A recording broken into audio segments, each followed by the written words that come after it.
حضرت عبداللہ بن عباس رضی اللہ تعالی عنہ فرماتے ہیں کہ ایک رات میں اپنی خالہ میمونہ بنت حارث زوجہ نبی کریم صلی اللہ علیہ وسلم کے پاس گزاری، اور نبی کریم صلی اللہ علیہ وسلم اس دن ان کی رات میں انہی کے گھر تھے۔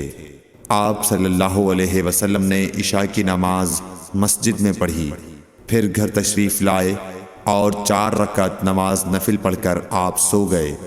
پھر اٹھے اور فرمایا کہ ابھی تک یہ لڑکا سو رہا ہے یا اسی جیسا لفظ فرمایا۔ پھر آپ نماز پڑھنے کھڑے ہو گئے اور میں بھی وضو کر کے آپ کی بائیں جانب کھڑا ہو گیا، تو آپ صلی اللہ علیہ وسلم نے مجھے دائیں جانب کھڑا کر لیا۔ تب آپ نے 5 رکعت پڑھیں، پھر 2 پڑھیں، پھر آپ سو گئے، یہاں تک کہ میں نے آپ کے خراٹے کی آواز سنی۔ پھر آپ کھڑے ہو کر نماز کے لیے باہر تشریف لے آئے۔ صحیح بخاری حدیث نمبر 117۔ حضرت ابو ہریرہ رضی اللہ تعالی عنہ کہتے ہیں کہ لوگ کہتے ہیں کہ ابو ہریرہ بہت حدیثیں بیان کرتے ہیں، اور میں کہتا ہوں کہ قرآن میں 2 آیتیں نہ ہوتیں تو میں کوئی حدیث بیان نہ کرتا۔ پھر یہ آیت پڑھی جس کا ترجمہ یہ ہے، جو لوگ اللہ کی نازل کی ہوئی دلیلوں اور آیتوں کو چھپاتے ہیں، آخر آیت رحیم تک۔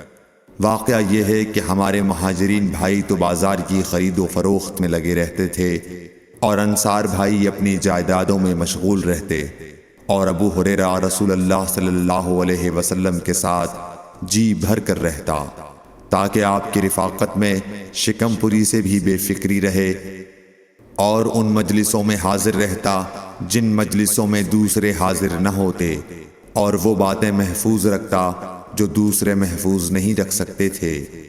صحیح بخاری حدیث نمبر 118۔ ابو ہریرہ رضی اللہ عنہ کہتے ہیں کہ میں نے عرض کیا، یا رسول اللہ، میں آپ سے بہت سی باتیں سنتا ہوں مگر بھول جاتا ہوں۔